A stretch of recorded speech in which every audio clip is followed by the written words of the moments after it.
Well, Russell, how's the last fortnight been? Getting through the wash up from Sunderland, coming out the other side, and getting ready for this. Um, it's been good. It's been good. It was, being honest, a really tough few days after Sunderland. You try and switch off and spend some time with the family and stuff, but your head's constantly whirring around with ideas, and watched the game 3 or 4 times, so that was pretty painful. But you have to go through that pain again to understand and analyse and learn and try and be better for the next one, and what we need to practice the most for this game, and what's really important for the game. I think we're really clear on the issues we had at Sunderland, really clear, because we have a lot of clarity in what we want and how we're trying to do it. So it was really painful to lose that way. But it'd also be real madness to sort of change everything and how you feel about the group. We've got 10 points in 5 games. If you carry on that over the course of the season, you get promoted. And in amidst 18 players leaving, 7 players coming in, I'm pretty sure. Well, I hope the club doesn't have a transfer window as difficult as that again, really, because and there's much change, and the whole thing was just so fluid all the time. We had 2 or 3 players who, even the night before the Sunderland game, were sort of maybe going, maybe not. And then looking back, I should have changed the team based on all of that, and I should have changed the way we approached the game after going 3-0 down at half time. Is my fault, so it's not the players. So I've learned a lot from it. I think the players will.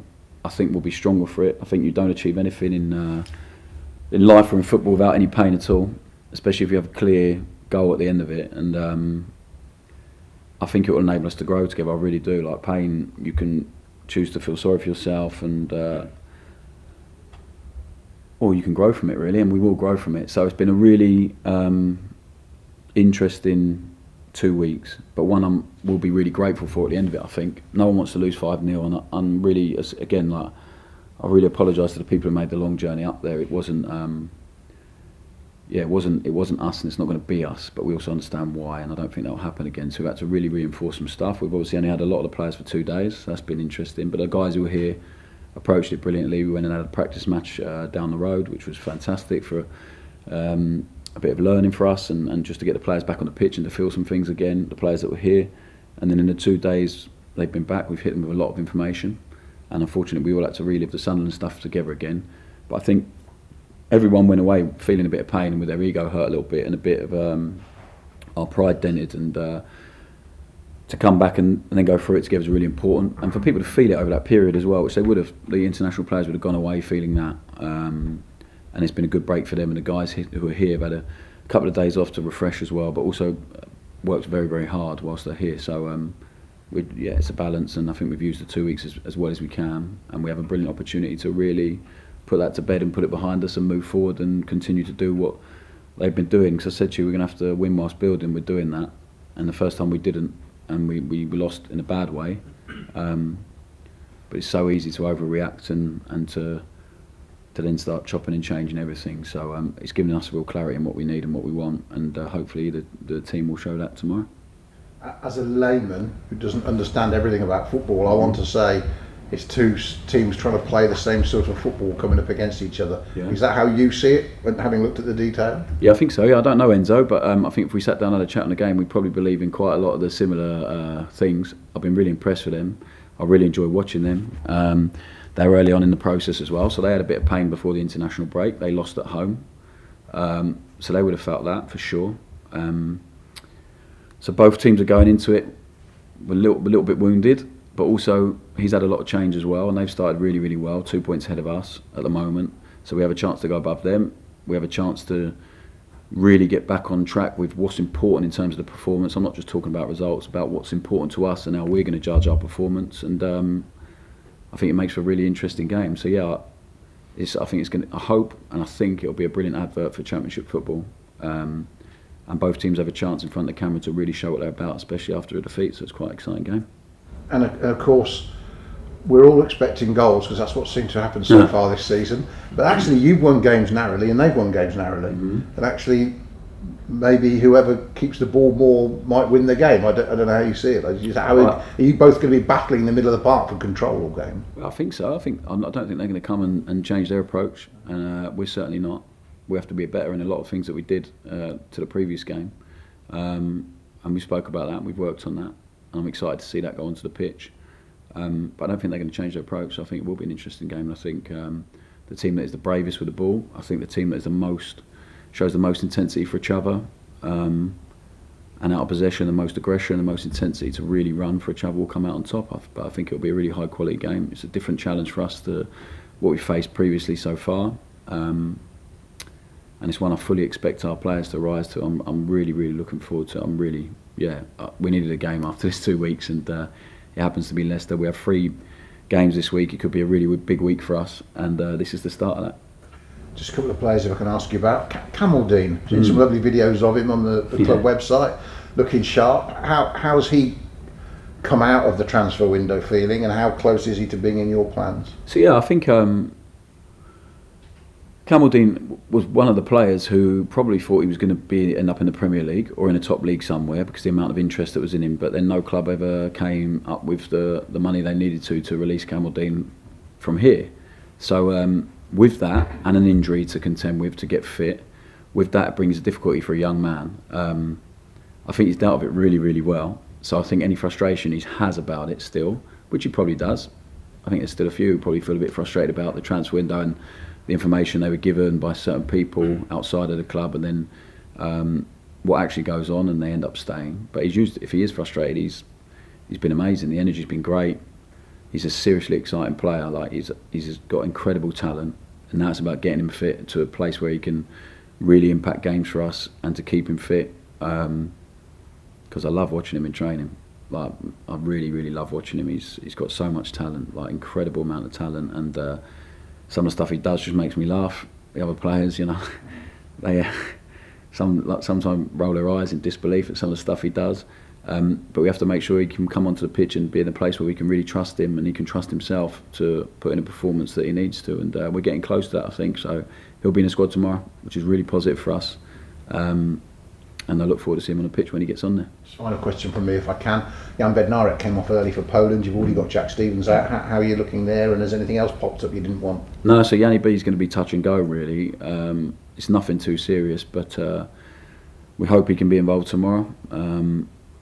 We have a feeling he can be, and hopefully he feels the same way as well after today, and we'll have to take it by there.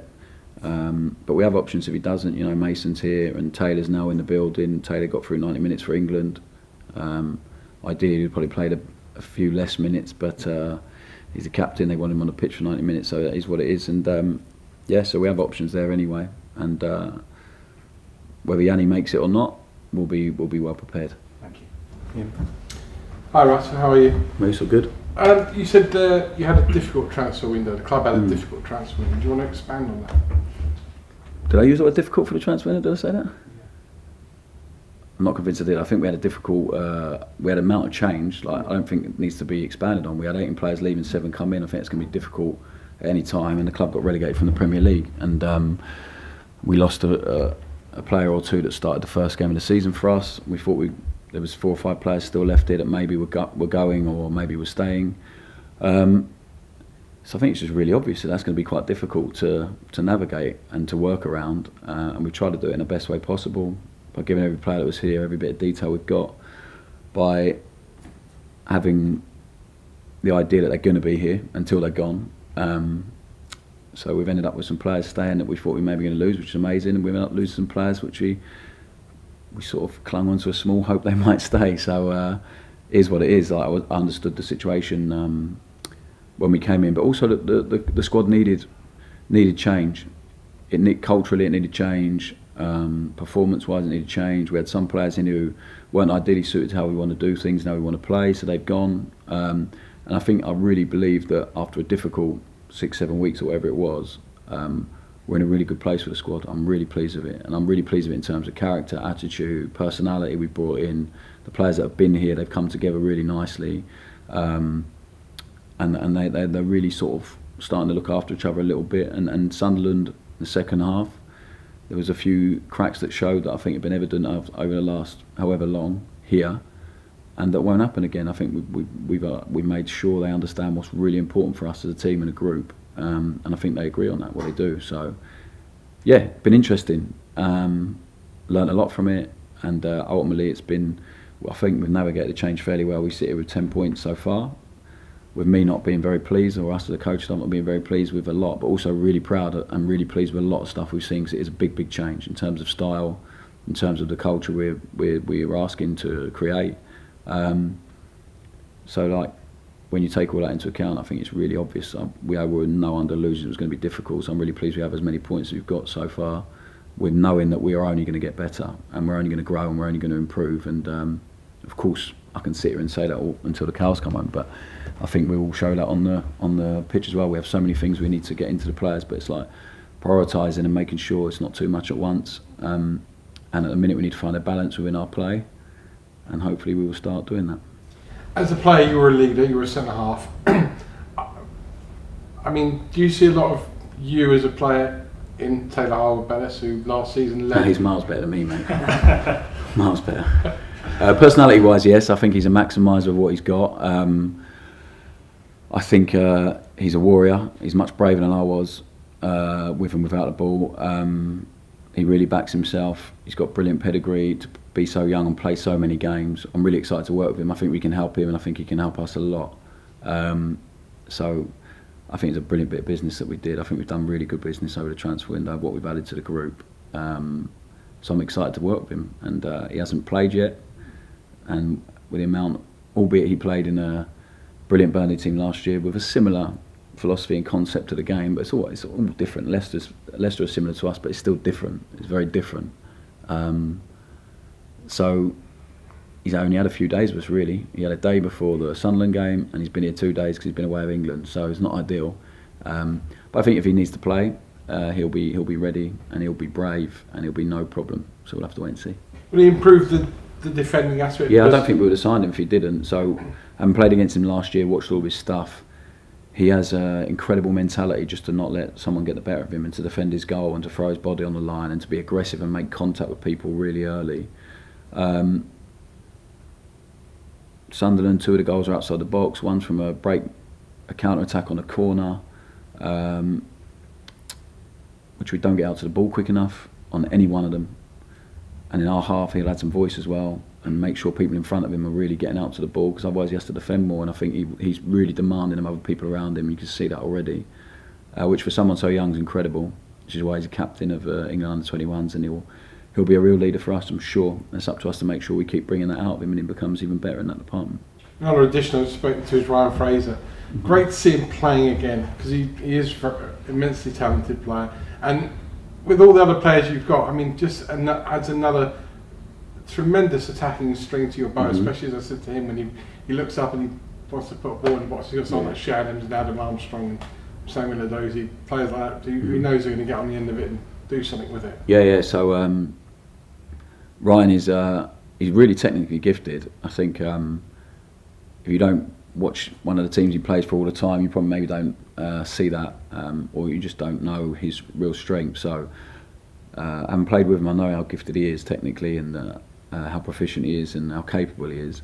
But he's also brought real desire and hunger to be here and play. And I think to show people how good he is again. He's not played for a long while, so he's another one who we brought in but hasn't played for quite a while. So I need to get him up to speed. But his energy's been amazing since he come in. And I think it's really difficult, because sometimes in football it's about timing and things happen.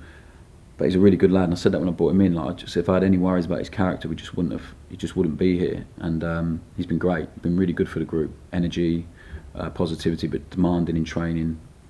And we need a bit more of that. It's a really quiet group. I think that we need to bring the life out of them again after a disappointing year or so, whatever it's been. And the new guys bring that energy, and they bring some voice, and they're demanding of each other.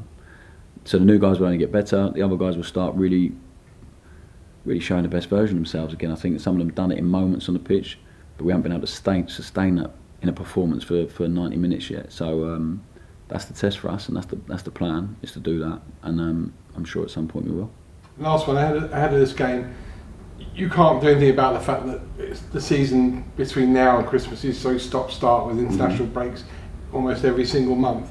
Does that, in a way though, make you as a manager go, right, I'm going to set goals for every month of the season, which you may not do if it was just run straight 9 months? Yeah, I think we have a way of sort of analysing the process and the performance, which fits quite nicely into the way that the international games come about. So yeah, it is what it is. It's fine. Ideally, you have more time to work with the players on the grass, but I think you get used to this in the Championship. By the time they're done, you're only just a third way through the season, so it's still so early. It's so early, and we now have 5 games until the break, and games that are going to be really important for us. It's a really big month. You look at the teams we're playing against, teams that are all going to be expected to be there or thereabouts. So I think it'd be a great sign at the end of this month and a great test for us, and see where we're at and see where we're really at and how much work we have to do and how far we need to go. But I'm really excited about it. As a block of games, I'm really, really excited about it, and I think the players are and the staff are, and we have a lot of energy after the last 2 weeks, and you can probably tell, and we're looking forward to it. Thanks, Ross. After the 5 weeks we'll be knackered, but we have a lot of energy now. So. Thanks, Ross. Cool, we'll move on to the section at 10:30. George? Hi Russ, you said that before, you kind of spoken about how much you sort of like to keep in contact with players. I think you even said you were still in contact with some of your players from Swansea. When it comes to sort of the international break, do you still keep in contact with them, or do you kind of No, Gilly does, leave them to have a break, say good luck or well done, and that's about it really. So Gilly will check in, Reece on the performance side, the sports science and medical department will check in with theirs, but yeah, I feel like they need a break from me at that point, and so just a message here and there, and maybe a chat if someone needs it, but not really. It's they're away for 10 days or whatever, and then they come back refreshed and ready to go. So it's been interesting. Like Musa left the club even during this period, so I haven't seen him because he was away, but I had a good couple of voice messages with Musa. He's a great guy, he goes with everyone's best wishes. I really enjoyed his energy and his personality, but he wanted to play football, and he'll go there and do really well. So he's probably one I've had the most contact with, and he's no longer here. When it's international break as well, there's kind of the fear about maybe players coming back with an injury, kind of tune into a game like Scotland versus England. Obviously, from Scotland international, want to see your country win a game, but you're probably maybe also wondering, hoping Shay Adams doesn't come off injured. I'm happy with either winning, by the way. But like, when those games come on, is there that fear that you may see a player dropping out injured? Yeah, I watched it, and watched it with my uncle and my nan, who's not very well. So she was sleeping in and out of it, and my uncle was winding me up and cheering England on and stuff like that. But really, I'm easy. But I just wanted Shay to get off the pitch as quickly as possible, and I was really relieved when he did get off. So I thought, you know what, he did great, and England were outstanding on the night. Really difficult for Scotland, but Steve's done a great job with them, and they'll qualify, I'm sure. I know it was a friendly, but they've been brilliant. The lads enjoyed going away. So yeah, I'm just pleased. Yanni B's obviously the only concern we have, and hopefully he'll be ready for tomorrow anyway. Shay and Stuart Armstrong, part of that Scottish side you just mentioned there, won 5 out of 5 games. Ryan Fraser potentially maybe wanted to get back into that as well. Yeah. How much of a boost can that be as well when you've got players, when they're going away on international breaks, they're also still performing at that top level? Yeah, I think it can be difficult when you go away on international break as a player and you don't play. It can be really frustrating. So Shay Charles went away and played, did brilliantly, come back with real spring in his step. But Will Smallbone and Ryan Manning didn't play too much, but they've come back with real spring in their step because they're frustrated. So it's a good thing for us either way, really. And I think Ryan Fraser's desperate to get back in that, which is great. He scored a goal in training today where him, Stu and Shay linked up, and he told me to send the clip to Steve Clark, so we might have to do that. But I think he wants to get back in the squad, and I think the more international players you have, the more quality you have in the building, and I think it's only a good thing for us until they get injured, and then you're frustrated and annoyed and all that stuff. But I don't think you ever begrudge anyone going away if they're in the national team. Another international who was in the squad, Scottish international as well, Ross Stewart. Do you sort of know how close he may be to being back? Yeah, we can't expect too much from Ross. So he's on the grass, and he's with the rehab physio and Bill, the rehab sports scientist. So it will take as long as it takes where we can get him in a place where we know he can be there and stay there, rather than trying to dip him in really quickly and maybe lose him for the next one and all that stuff. So I think we have to be sensible. Really excited about having him in. He's massive, and he's a great guy, and he's tried to sign him before, as you know. So I think it'd be brilliant for us, and I think he's enjoying it. He's been around the lads and he's been in every meeting, but then he just has to train on a different pitch, unfortunately, at the moment. So when he gets to a point that he's ready, you guys will know about it. I just don't want to put a time scale on it, but he's in a really, really good place. I just think maybe this next block of 5 games is going to be difficult to get him into a place where he can really kick on, but then we have a break, which I think will suit him really well, and the time scale and his rehab and stuff. So we'll just keep working. He's desperate to be let off the leash, as he's been out for quite a while. He's desperate to prove to everyone that he's earned the right to be here and he deserves to be here, and he will do, but when the time is right. Final one from me. We've seen that Jake Voskins is registered in the squad. We've seen him in social media videos as well, training with the first team. So where do you see his future lying with the first team? Yeah, so we train with them guys all the time, all the time. So there's guys who train with us every day, and then we bring others up to help us and provide us the opposition, to provide us competition. He's a really good player, but I can't see him being around the squad at the moment. But he's like a lot of the young players here. Hopefully when they train with us, they understand what it takes, and it's good for them, and it's really good for us as well to see them. So yeah, we have a lot of exciting young talent at the club. It's our job to try and promote them and accelerate them into the first team, and for the guys in the first team to make sure they understand what it's going to take.